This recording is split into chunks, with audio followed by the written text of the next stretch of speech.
major task force investigations of Freeway Ricky Ross. They had search warrants for 19 locations that were prepared one night, and by the time they got there the next morning, all 16 locations had been cleared out. And that means that obviously there was a leak. That's the way the CIA protects its share of the drug trade. Just one night, I got a tip from Danilo not to go over, and just so happened to be the night that they raided. Crack use spread like wildfire in the early 1980s.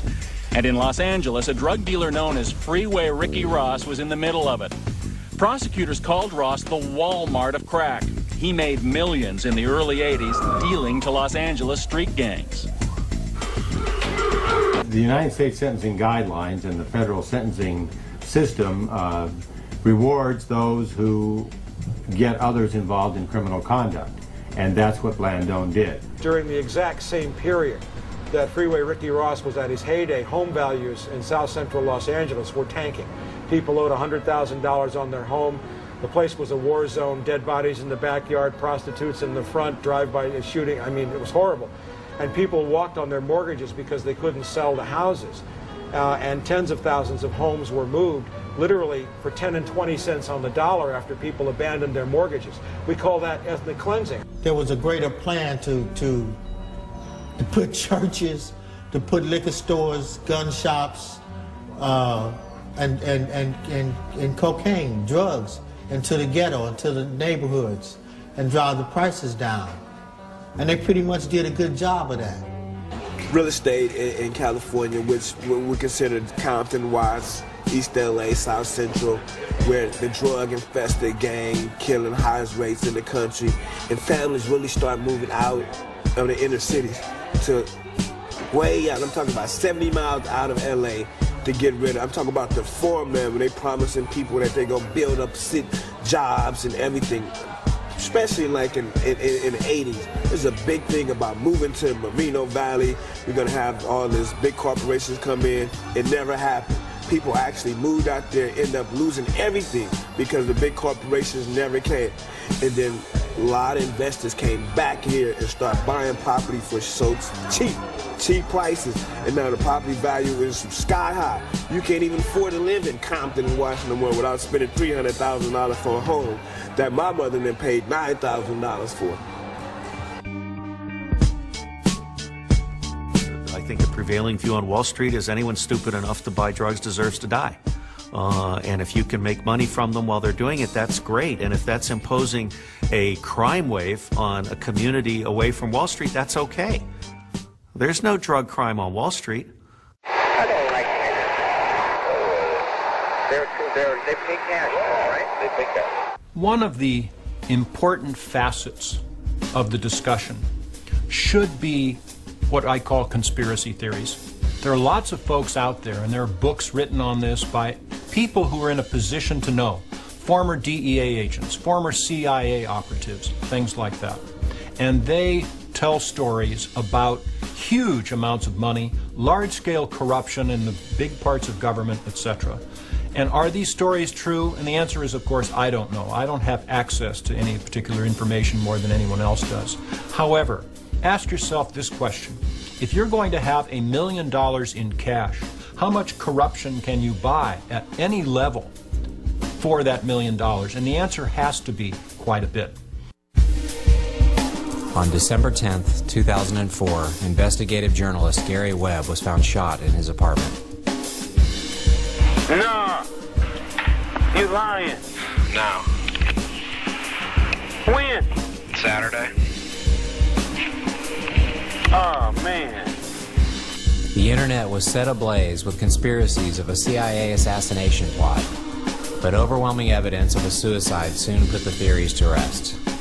Well, he used to tell me that he would come home at night and there'd be guys, you know, climbing up the pole late at night, 12 and 1 o'clock, and you know, at nighttime, and people following him around everywhere he goes. He has cars telling him, and his phone was tapped, and he was just saying that they were kind of like giving him the blues.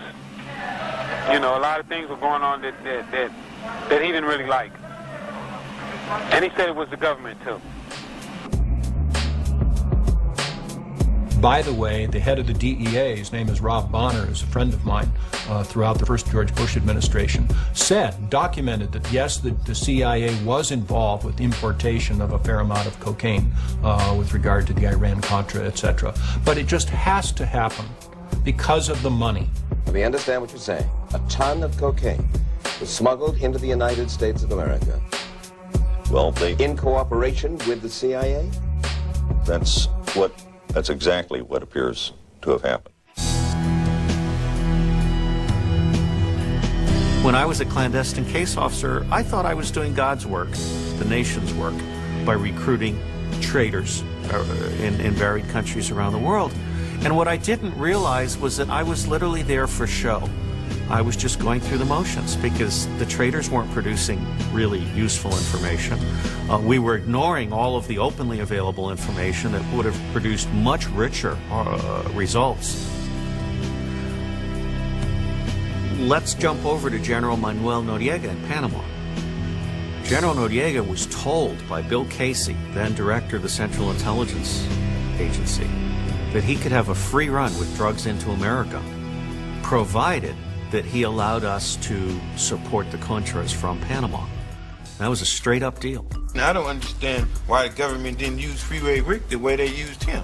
Set him up to go buy it from the big man and bust the big man. They know he ain't the big man. Somebody's bringing it to him. Yeah, nobody's So the why big they man. didn't reverse They always take you almost to make it seem like he's the man. They never but found somebody's the man. just bringing it to him. Who is the real drug lord? What do you say to the conspiracy theorists? Like, I don't know if you're familiar with the book called Dark Alliance, written about the CIA bringing in cocaine into South Central LA, the whole Ricky Ross story.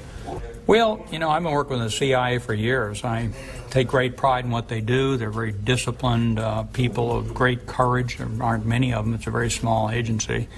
They're out there in the global context trying to protect the American people. So I think they deserve to be treated with respect. But the notion that they're smuggling drugs into America is just absurd. I think Ricky Ross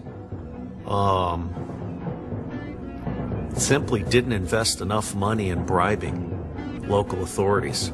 Had he invested in a protection insurance policy at the state and local level through legal fronts, I mean, there are all kinds of lawyers that are willing to sell their souls and happy to take their money and then channel it into bribes. So basically, I think Ricky Ross didn't realize that he could become a pawn in the war on drugs. Are you aware of whether or not narcotics proceeds at some time may or may not have supported Contra efforts? Yes, sir. Narcotics proceeds were used to shore up the Contra effort. Okay. Did you personally play a role in some of the transfer of that money? Yes, I did. 6 months after CIA Director John Deutsch came to Locke High School, the residents of Watts were hardly surprised that the CIA found itself innocent of all drug-dealing charges. Today, Ricky Ross remains in prison as the sole perpetrator of America's biggest drug war scandal. And this was an off-the-books operation. It was an operation that was specifically forbidden by the U.S. Congress, and drugs were used, together with Saudi Arabian contributions, also off the books. Drugs were used by the CIA to carry out a covert action that had been forbidden by Congress. When Bush Sr. lost the election to Bill Clinton, everyone felt as if a new day were born in America. Now the peaceful liberals would rule, and the tired, corrupt Iran-Contra Reagan crew would be gone for good. Nick and Norm were brought to us by the Office of National Drug Control Policy, also known as the Office of the Drug Czar. Under Bill Clinton, the office was headed up by four-star General Drug Czar Barry McCaffrey. Clinton had a drug czar by the name of Barry McCaffrey. And what he did, he was the evil one. Now, Clinton was the good one. Everybody loved Clinton. He played the sax, and, you know, he said he didn't inhale, and, you know, he got the BJ from the